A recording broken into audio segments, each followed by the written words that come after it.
নমস্কার, জয়শ্রী গণেশ আপনাদের প্রত্যেককে জানাই স্বাগতম। আজকে আলোচনা করব কেতুর সঞ্চার নিয়ে।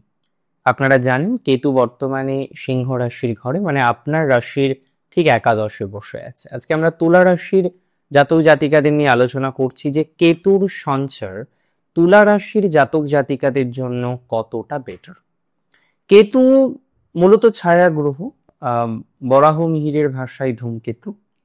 এই কেতু গ্রহ, যিনি হচ্ছেন সাউথ নোড বা শ্যাডো প্ল্যানেট, সে অবস্থান করছে একাদশ। তুলা রাশি জাতক জাতিকাদের যে আহামরি নেগেটিভ ফলাফল দিচ্ছে একদমই তা নয়, তবে কিছু কিছু ক্ষেত্রে মিত্রের সম্ভাবনা কমেছে। ভালো মিত্রের সংখ্যা বর্তমানে তুলার কম, বা অনেক ক্ষেত্রেই ভালো মিত্রের একটা অভাব তুলা রাশির জাতক জাতিকারা যারা আছেন তারা কিন্তু ফেস করতে পাচ্ছেন। অনেকেই আমাকে প্রশ্ন করেছেন যে তুলার ক্ষেত্রে স্পেসিফিক ভাবে কেতুর সঞ্চারটা কেমন, কোন কোন ক্ষেত্রে প্রভাব আসবে এবং কেন, দুটো বিষয় আমরা জানবো। তার আগে এটা জেনে রাখুন, তুলা রাশির ক্ষেত্রে এই সঞ্চার শুরু হচ্ছে 23শে জুলাই 2025, যার কন্টিনিউশন আমরা পাবো 2026-এর মোটামুটি মার্চ এপ্রিল পর্যন্ত, এবং 251 দিনের ট্রানজিট। আমি আরো স্পেসিফিক বলে দিচ্ছি, 23শে জুলাই থেকে ঠিক 251 দিন, 6 মাস আর কয়েকটা দিন। এবং এই সময়টিতে কেতু কিন্তু পূর্ব ফাল্গুনিতে অবস্থান করবে। পূর্ব ফাল্গুনির প্রথমে চতুর্থ চরণ, তারপরে তৃতীয় চরণ, তারপরে দ্বিতীয় চরণ এবং সর্বশেষ প্রথম চরণে অবস্থান করবে। এর ইম্প্যাক্ট আপনাদের জন্য কেমন সেটি আজকে জানার চেষ্টা করব।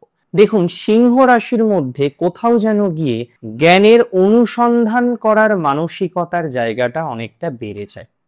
সো জ্ঞানের অনুসন্ধান করার যে টেন্ডেন্সিটা, সেটা বরাবরই সিংহ রাশির জাতক জাতিকাদের ক্ষেত্রে বেশি। জ্ঞানের অনুসন্ধানে সিংহ সহযোগিতা করে। পূর্ব ফাল্গুনি এমন একটি নক্ষত্র, ভগদৈবত নক্ষত্র, যার অধিপতি দেবতা হলেন ভগ এবং অধিপতি গ্রহ হলেন শুক্র। শুক্র প্রভাবিত নক্ষত্র। সুখ, সমৃদ্ধি, ঐশ্বর্য, আনন্দ, খুশি সমস্ত কিছু ঠিক আছে এই নক্ষত্র থেকে আমরা জাজ করতে পারি। কিন্তু এই নক্ষত্র কোথাও যেন গিয়ে ম্যারেজ করানোর ক্ষেত্রে একটি স্পেসিফিক নক্ষত্র বলা যেতে পারে। যে একটা রিলেশনশিপে আছে কিন্তু বিয়ে করো, এই টেন্ডেন্সিটা কিন্তু এই নক্ষত্র রিপ্রেজেন্ট করে। তার মানে পূর্ব ফাল্গুনি আরাম, আয়েশ, এভরিথিং চায়, বাট ইন লিগাল প্রসেস, সঠিক পথে, সামাজিক পথে, এবং সমস্ত রকম বিষয়টাকে সে কোথাও যেন গিয়ে চেষ্টা করে যাতে একতা থাকে এবং একক বিষয়ের কন্টিনিউশন হয়। কেতুর মধ্যে মঙ্গলের প্রভাব আছে, মানে কুজবৎ কেতু শাস্ত্রে বলা হয়। কেতু কিন্তু অপরিসীম শক্তির অধিকারী, তবে কেতুর শক্তিকে অনেক সময় বোঝা যায় না, লুকিয়ে থাকে, চুপ করে থাকে, গুপ্ত থাকে। যখন তার শক্তি প্রদর্শন হয় সেটা আইদার অনেক এন্ড টাইমে বা প্রথম দিকে রিয়েলাইজ করা যাচ্ছে না। এরকম হচ্ছে কেতুর ট্রানজিট। তো আমি বলে রাখি, পূর্ব ফাল্গুনির চতুর্থ চরণ থেকে শুরু হচ্ছে, 2 মাস 3-4 দিন করে ধরতে হবে, যে 23শে জুলাই থেকে 23শে আগস্ট, 23শে সেপ্টেম্বরের একদম প্রায় শেষ পর্যন্ত এই ট্রানজিট, প্রথম চতুর্থ চরণ। এবং সুতরাং এখানে কিন্তু আপনার দ্বিতীয় ঘরের ফলাফলটা পাবেন। যারা নবাংশ বোঝেন তারা বুঝতে পারবেন কেন দ্বিতীয় ঘর বললাম। যাই হোক, এর প্রভাবে আমরা দেখতে পারবো যে আপনাদের ফাইন্যান্সিয়াল ডেভেলপমেন্টও কিন্তু হবে। ফাইন্যান্স নিয়ে যারা আটকে আছেন, চাপে আছেন, চিন্তায় আছেন, তাদের ফাইন্যান্সিয়াল ডেভেলপমেন্ট এই সময় দেখা যাবে।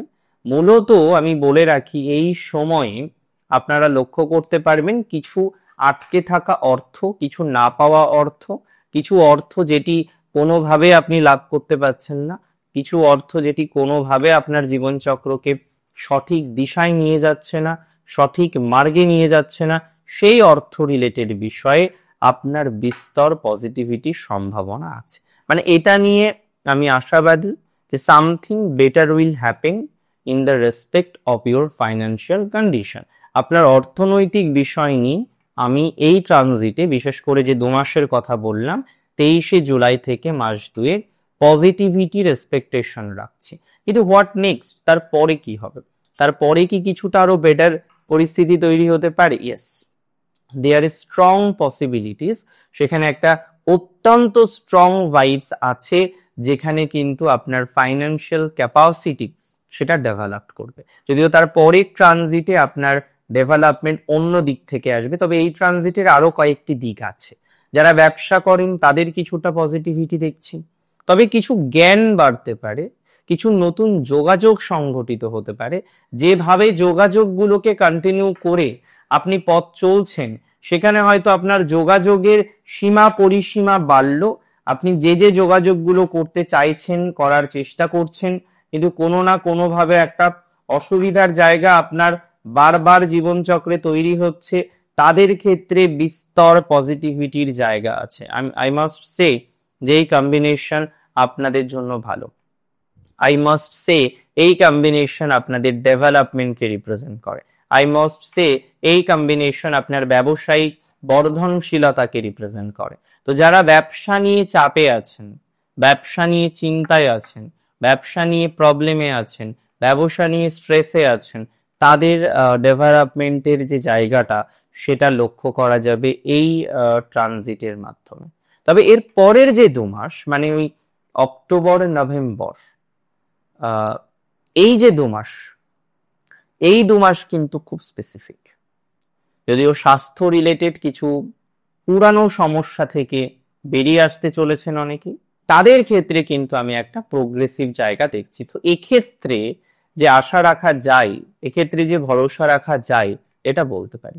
স্বাস্থ্য রিলেটেড বাধা, বিশেষ করে যাদের ডিজিজ নিয়ে ভুগছেন, কোনো না কোনো ডিজিজ নিয়ে বারবার যন্ত্রণার মধ্যে পড়ছেন, তাদের কিন্তু ইমপ্রুভমেন্টের জায়গা 100% থাকছে। অনেকেই আছেন যারা ডিজিজ নিয়ে ভুগছেন, কোনো একটা ডিজিজ যেটি গুপ্তভাবে এসেছে এবং কোনো রকম ভাবে সেটি যেতে চাইছে না। তো যে সমস্ত জাতক জাতিকাদের মূল সমস্যা হচ্ছে রোগ, যে সমস্ত জাতক জাতিকারা এর আগে ডক্টর বাবুদের সাথে কনসাল্ট করেছেন, ডক্টর বাবুরা আপনাকে পরামর্শ দিয়েছেন যে না অপারেট করতে হবে, অপারেশনের মধ্যে দিয়ে যেতে হবে, এবং আপনি এখনো পর্যন্ত সেটা করতে পারেননি, যাই হোক সময়ে হোক অসময়ে হোক সেই জায়গাটা এখনো পর্যন্ত করে ওঠা যায়নি, তাদের ক্ষেত্রে যথেষ্ট প্রোগ্রেসিভ একটা জায়গা, that I can expect something better will happen.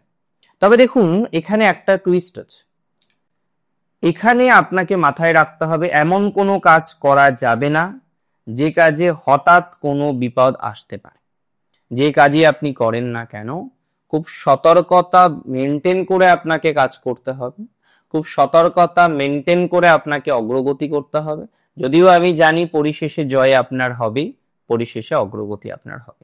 তবে আমি যদি তার পরের 2 মাসের কথা বলি, তার মানে ধরুন ডিসেম্বর অ্যান্ড জানুয়ারি, এই টাইমটা কিন্তু খুব স্পেসিফিক।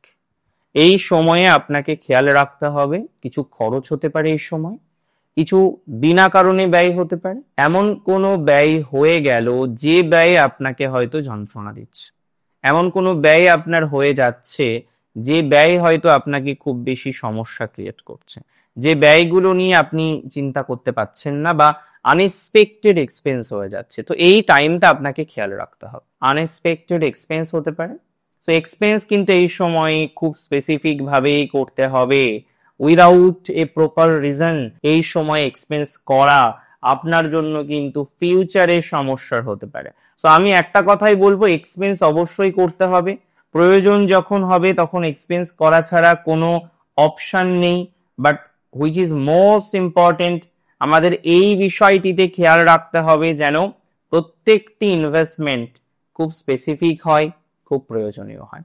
লাস্টে আমরা দেখতে পারবো যখন যে ফেব্রুয়ারি মার্চের যে টাইমটা বা এপ্রিলের প্রথম দিকের একটু টাইমটা, এটা আপনাদের জন্য ভালো।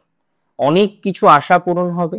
এর আগে যদি এক্সপেন্স হয়েও থাকে, কিছু কিছু ক্ষেত্রে খরচের মাত্রা যদি বেশি হয়ে থাকে, একটা নিয়ন্ত্রণের অভাব যদি প্রকৃত অর্থেই থেকে থাকে, সেই নিয়ন্ত্রণের অভাব থেকে প্রকৃতভাবেই আপনি প্রোগ্রেস করতে পারবেন, প্রকৃতভাবেই আপনি অশান্তি মুক্ত হতে পারবেন, প্রকৃতভাবেই আপনি ভালো ফলাফল পাওয়ার অধিকারী, এবং এটা নিয়ে কোনো ডাউট আমার নেই। সো মানসিক চাপটা নেওয়ার মোটেই দরকার নেই। Do not take any mental pressure at all. কোনো রকম ভাবে মানসিক চাপ, মানসিক চিন্তা, মানসিক দুর্ভাবনা এগুলো কিন্তু করা যাবে না। সুতরাং আমরা আস্তে আস্তে এগোনোর চেষ্টা করি এবং এন্ড অফ দ্য ডে আমরা ভালো ফল পাবো। কেতুর ট্রানজিটের বেস্ট রেজাল্টের জন্য যেটা করতে পারেন, দশ মহাবিদ্যার পুজো করতে পারেন। এই সময়টিতে যা করবেন নীরবে এবং আপনার সফলতা সাউন্ড করুক, আপনার প্রিপারেশন নয়, এটা মাথায় রাখতে হবে। অনেক ভালো থাকুন, সুস্থ থাকুন, স্বাভাবিক থাকুন। শেষ করছি আজকে এখানে। জয় শ্রী গণেশ।